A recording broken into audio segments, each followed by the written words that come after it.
política. Uma nova pesquisa do Datafolha indica que o presidente Lula é aprovado por 36% dos brasileiros e reprovado por 31%. A margem de erro é de 2 pontos percentuais para mais ou para menos. O resultado representa uma estabilidade em relação à pesquisa anterior, quando a aprovação foi de 35% e a reprovação de 33%, de acordo com os números.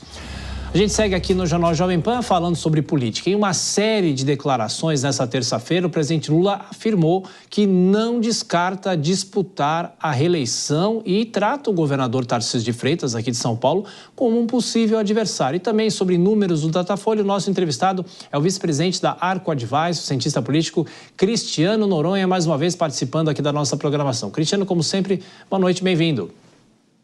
Boa noite, Thiago. Prazer estar aqui com vocês. Bom, aquela história, né, Cristiano, que a gente imagina que o atual presidente vai tentar a reeleição, ele tem a prerrogativa para isso, mas publicamente agora ele antecipa essa discussão, fala inclusive sobre o governador Tarcísio de Freitas. De uma certa maneira, surpreende ou, em se tratando do presidente Lula, não surpreende? Não surpreende.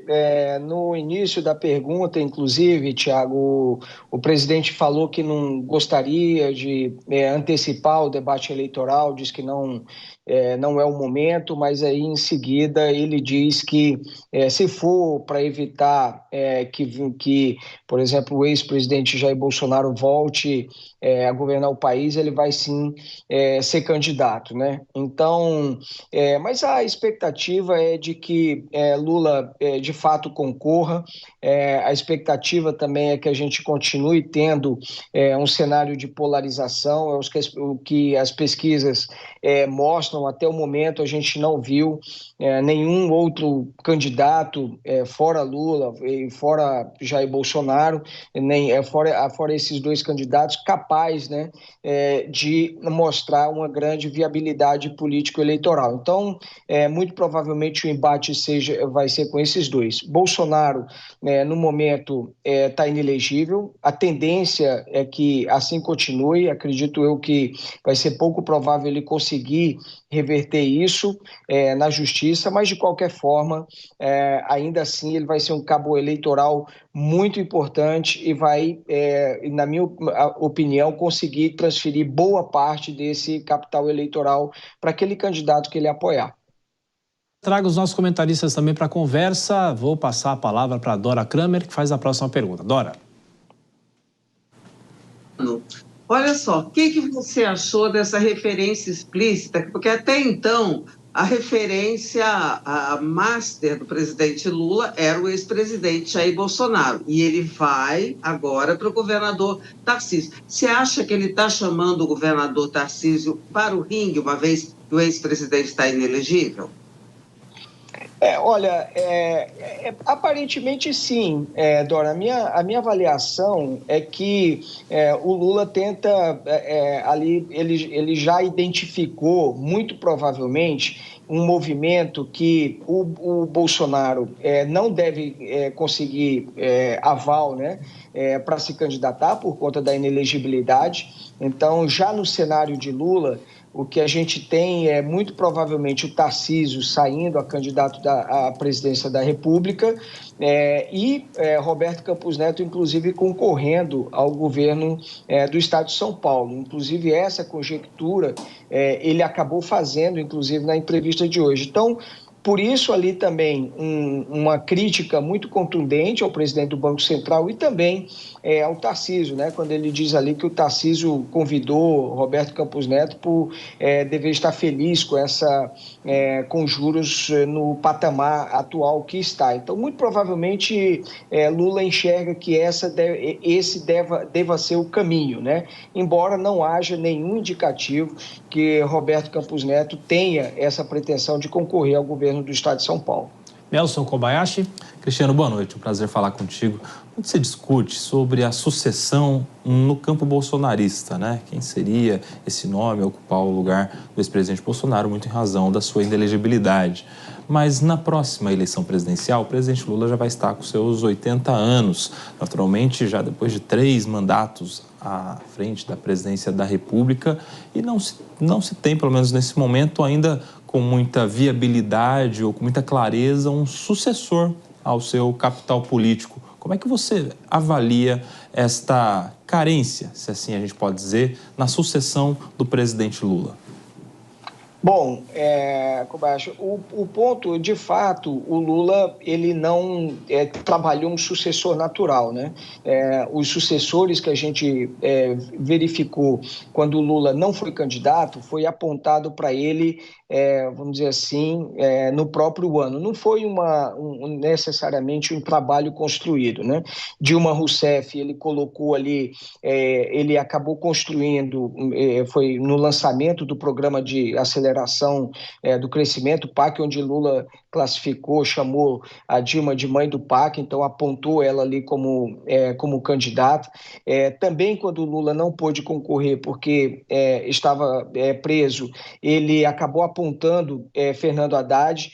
E a passagem da ex-presidente Dilma Rousseff, obviamente que isso causou problemas muito sérios para o PT, e o Haddad hoje, sem dúvida nenhuma, é o candidato número 1. Agora, o que a gente percebe dentro do próprio PT é que tem uma disputa muito forte entre vários campos, e por isso mesmo o Haddad enfrenta em vários momentos o chamado fogo amigo. Então, se eventualmente, por algum motivo, que eu acho que não é o cenário base, de que Lula não se candidate, ainda que não tenha trabalhado um nome natural, eu acho que ele, ao apontar um candidato, assim como fez com o Haddad na eleição de 2018, né, ele que vai decidir pelo PT quem que vai ser o candidato, ele quem tem os votos, não é o Partido dos Trabalhadores, né? Então, Lula é quem vai decidir se ele optar por não concorrer a mais um mandato, como eu disse, coisa que eu não acho que seja o cenário base. Eu acho que o Lula é, sim, candidato natural de 2026. E, Cristiano, diante de tudo isso, números do Datafolha, provavelmente números impressos no jornal papel amanhã, né? Como a gente costuma dizer. De qualquer forma, nós temos os números: 36% dos brasileiros aprovam o presidente Lula, o governo, e também 31% dizem que o reprovam. São números na comparação com as outras pesquisas, os outros levantamentos, do próprio Datafolha também. Isso tudo mostra o quê? Serve de alerta? A gente vem falando muito sobre a relação do governo com o Congresso Nacional e também as dificuldades para se aprovar questões do próprio governo e as dificuldades das derrotas também. De que forma esses números devem ser encarados? Bom, ele mostra claramente, Thiago, uma divisão na sociedade, essa polarização, né? Então, há uma tendência muito forte daqueles que aprovam o governo do Lula tendem a votar nele. Aqueles que reprovam, né, que desaprovam o governo, muito provavelmente vai buscar uma opção, e você tem ali ainda um campo que ele pode ir para um lado ou para o outro, depender muito também do ambiente que a gente tiver no processo eleitoral, como que vai estar a economia, como que vai estar a questão de inflação, emprego. Não dá para classificar que o eleitor brasileiro vai olhar só para a economia. Existem vários fatores que pesam na decisão do voto também do cidadão, né? Por exemplo, homem, mulher, a faixa etária, se é conservador, se não é, de que região está, se recebe ou não um programa social, enfim, existem vários recortes que você pode fazer. Então tem um eleitorado aí que classifica o governo como regular, por exemplo, que pode votar ou não no governo. Eu diria que esse pessoal da avaliação regular que é aquele mais crítico, né, que pode pender para um lado, para o outro, ou por nenhum dos dois candidatos da polarização. Cristiano, a Dora está me sinalizando aqui, ela quer mais uma pergunta para você, rapidinho, Dora.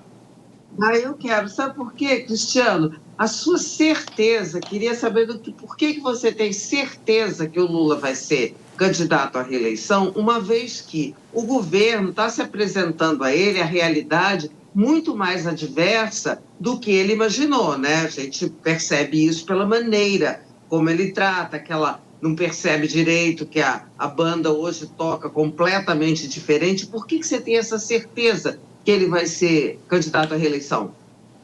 Porque ele gosta, por uma questão de vaidade, porque Lula também já perdeu eleições e isso não o retirou de nenhuma das eleições. E eu acredito que é um desejo dele. O Lula sempre fala que ninguém nunca governou mais que ele. O Brasil cita que apenas lá no período do Império e também com Getúlio Vargas, que não existe ninguém que governou mais que ele, a não ser esses dois. Então, o Lula, eu acho que ele quer quebrar esses recordes. O Lula é superlativo e quer ter ganhar a presidência da República pela 4ª vez, e ele acredita que seja possível. Então, Dora, pelo que a gente vê das sinalizações, o Lula, você vê, né? Ele diz que não é hora de decidir, mas que se for para evitar a volta da direita e tal, ele será sim candidato. Então ele sempre deixa eu não diria uma avenida, mas ele sempre deixa uma rua ali onde ele pode transitar e dizer, não, mas eu falei que nessa situação eu iria. Então eu acho que ele é o candidato natural, acho que ele quer sim ser candidato, embora ele sempre coloque isso numa condicional, a depender dos ventos, né? Eu acho que o que poderia eventualmente tirar o Lula de uma possibilidade de reeleição seria só algum problema de saúde muito grave. Fora isso, ele vai ser candidato sim, na minha avaliação, Dora. O vice-presidente da Arco Advice, o cientista político Cristiano Noronha. Mais uma vez, muito obrigado, Cristiano. Bom descanso, até a próxima. Até a próxima. Boa noite a todos.